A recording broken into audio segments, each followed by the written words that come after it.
जिसमें हम बहुत आगे हैं। एफआईआर दर्ज करने का मामला हो, होल्ड कराने का मामला हो, मुक्त कराई जाने वाली राशि का मामला हो। और दूसरा निर्णय हमने 2013 में लिया था साइबर थानों में अलग से भी एफआईआर होती है, कंपाइल करने में कुछ दिक्कत हुई तो हम आपको ये बता रहे थे। ये शायद फिगर 3 लाख की है, लेकिन हम वेरीफाई करते हैं। साइबर अपराधी कितने थे? वो हम आपको फिगर बता सर सबसे ज्यादा किस जिले में मामले? ये जो इंटर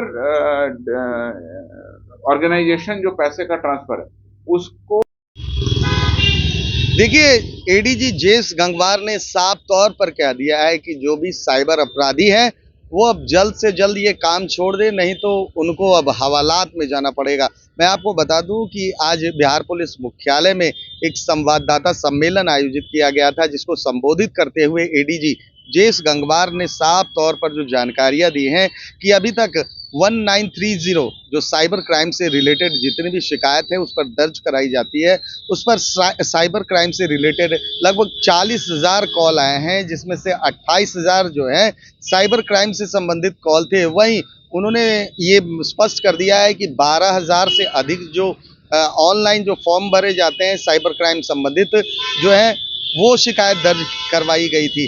साथ ही साथ उन्होंने कहा है कि अभी तक 1650 के आसपास में जो एफआईआर दर्ज हुए हैं, वहीं 26 करोड़ रुपए जो हैं जो होल्ड पर हैं उनको जब्त कर लिया गया है, और जो लाभुक हैं जिनके पैसे ये कटे हैं, जिनसे ये धोखाधड़ी हुई है, जिनसे ये फ्रॉड हुआ है, उनको ये दिए जाएंगे। पहले सुनिए कि क्या कह रहे हैं एडीजी जेस गंगवार। पूरे देश के अग्रणी टॉप 10 राज्यों में शामिल हो गया है। चाहे कंप्लेन दर्ज करने का मामला हो, जिसमें हम बहुत आगे हैं, एफआईआर दर्ज करने का मामला हो, होल्ड कराने का मामला हो, मुक्त कराई जाने वाली राशि का मामला हो। अन्य राज्यों में स्थिति हमसे बहुत ज्यादा अच्छी नहीं है और खराब, लेकिन मैं अन्य राज्यों के कंपैरिजन में ये नहीं कहना चाह रहा हूँ। हम लोगों में अभी बहुत स्कोप है काम करने का, और इसको हम लोग 2024 में निश्चित रूप से पूरा करेंगे। 2023 में हम लोगों ने 2 निर्णय लिए। एक तो साइबर हेल्पलाइन को मजबूत करने का, इसमें 24 घंटे हमारी कॉल सेंटर की तरह से व्यवस्था काम करती है। इसमें हमारे पास में जैसा आप लोगों ने देख लिया, कुल 13 लाख मामले कॉल आई, 40,000 हमारे पास में फाइनेंशियल फ्रॉड के कॉल आई। और दूसरा निर्णय हमने 2013 में लिया था साइबर थानों में अलग से भी एफआईआर होती है। ये जो फाइनेंशियल फ्रॉड है केवल आज हम इस पर बात कर रहे हैं। साइबर थानों में और भी जो एफआईआर हुई है उसका आंकड़ा हम अगले प्रेस कॉन्फ्रेंस में आपको उपलब्ध कराएंगे। आज आंकड़े कंपाइल करने में कुछ दिक्कत हुई तो हम आपको ये बता रहे थे। ये शायद फिगर 3 लाख की है, लेकिन हम वेरीफाई करते हैं। साइबर अपराधी कितने थे? वो हम आपको फिगर बता सर सबसे ज्यादा किस जिले में मामले? वो भी हम आपकी चिंता स्वाभाविक है। आरबीआई इस मामले में स्वयं इस प्रक्रिया को तेज करने की दिशा में कार्रवाई कर रहे हैं। आरबीआई सभी बैंकों के साथ में और सभी फाइनेंशियल एजेंसीज के साथ में और सभी जितने यूपीआई पेमेंट के प्लेटफॉर्म हैं उन सब के साथ में आरबीआई ने अपनी एक मीटिंग की और एक नेटवर्क बनाया है कि अगर आज यूपीआई पे गया, भीम यूपीआई पे गया, रुपए पे गया, गूगल पे पे पैसा गया, वहां से किसी अकाउंट में गया, उस अकाउंट से कहीं और गया, तो ये जो इंटर ऑर्गेनाइजेशन जो पैसे का ट्रांसफर है उसको किस तरह से ब्लॉक करें। तो अभी आरबीआई इन सभी की मीटिंग करके इनके कॉमन प्रोटोकॉल बना रहा है कि हम क्या सिग्नल देंगे कि आप आरबीआई जो है स्टेट बैंक पैसा बंद कर देगा, हम स्टेट बैंक को क्या बोलेंगे कि बैंक ऑफ बड़ौदा में पैसा बंद कर देगा। तो वो कॉमन प्लेटफॉर्म बनने में सभी की टेक्नोलॉजी अलग है, सभी के सॉफ्टवेयर अलग है। इसमें अभी कुछ समय लग रहा है, जैसे कि मेरी जानकारी है। वो जैसे ही प्लेटफॉर्म बन जाएगा उसके बाद फिर अलग अलग एजेंसी हैं, जैसे बिहार में 44 साइबर थाने हो गए हैं, एक हमारा साइबर थाना यूयू में, ये 45 किस नोडल एजेंसी से कहेंगे कि पैसा रोको।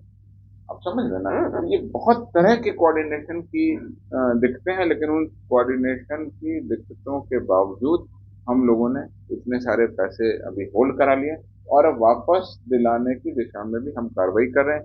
As and when central government की सारी एजेंसीज और सारे जो रेगुलेटरी बॉडीज हैं, एनसीपीआई है और जो बाकी आरबीआई है, वो सारी एजेंसी जब एक साथ एक प्लेटफॉर्म पे आ जाएंगी तो निश्चित रूप से कोर्ट के एक आदेश पर न केवल पैसा ब्लॉक होगा बल्कि उसमें किस तरह के आइडेंटिफिकेशन की जरूरत है।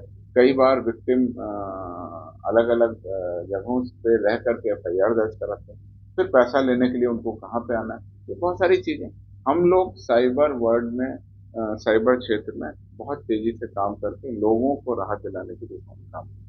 सर मेरा एक सवाल है कि सर नवादा से सटे हुए जितने भी जिले हैं सर साइबर का हब होता जा रहा है, लगातार पुलिस कार्रवाई भी कर रही है, लेकिन जड़ से वो समाप्त नहीं हो पा रहा है, क्योंकि महिलाएं भी ज्यादातर अब महिलाएं भी उसमें हिस्सा लेते हैं। साइबर पे एक कोऑर्डिनेशन सेंटर बना हुआ है और I4C बना हुआ है।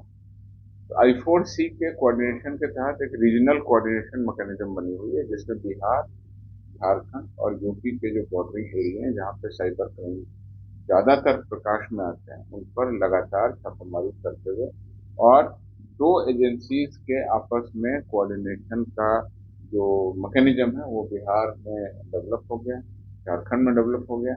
उसकी लगातार बैठकें हम लोग करते हैं और उसके लिए एक स्पेशल फोकस ग्रुप बनाया गया है, जो कि झारखंड के कुछ जिले जैसे जामताड़ा इत्यादि और बिहार के कुछ जिले जिसमें नवादा, शेखपुरा, नालंदा बॉर्डरिंग इलाका है, वहां पर जो इस तरह के अपराधी गैंग हैं उनको चिन्हित करके उस पर कार्रवाई करते हैं। चूंकि साइबर क्राइम निश्चित रूप से लोकल क्राइम नहीं, ये एक जुरिस्डिक्शन से बाहर का क्राइम है। शायद ही आपने कोई ऐसा साइबर क्राइम देखा हो जिसमें अपराधी भी उसी जिले के हों, उसी थाना के हों और विक्टिम भी उसी थाने के।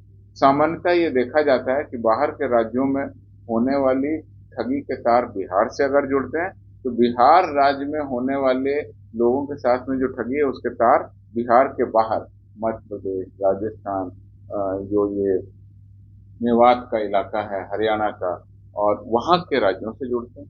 कई बार अंतर राज्यीय पुलिस टीम बनती है और वो कार्रवाई करती है, कई बार दूसरे राज्यों की पुलिस टीम हमारे यहाँ आती है और वो गिरफ्तार करती है, हम लोग उनसे पूछताछ करते हैं और कई बार हमारी टीम भी बाहर जा करके वहाँ कार्रवाई करती है। तो ये सब हमारे साइबर कोऑर्डिनेशन का ही नतीजा है, हम लोग इस पर कार्रवाई कर रहे हैं।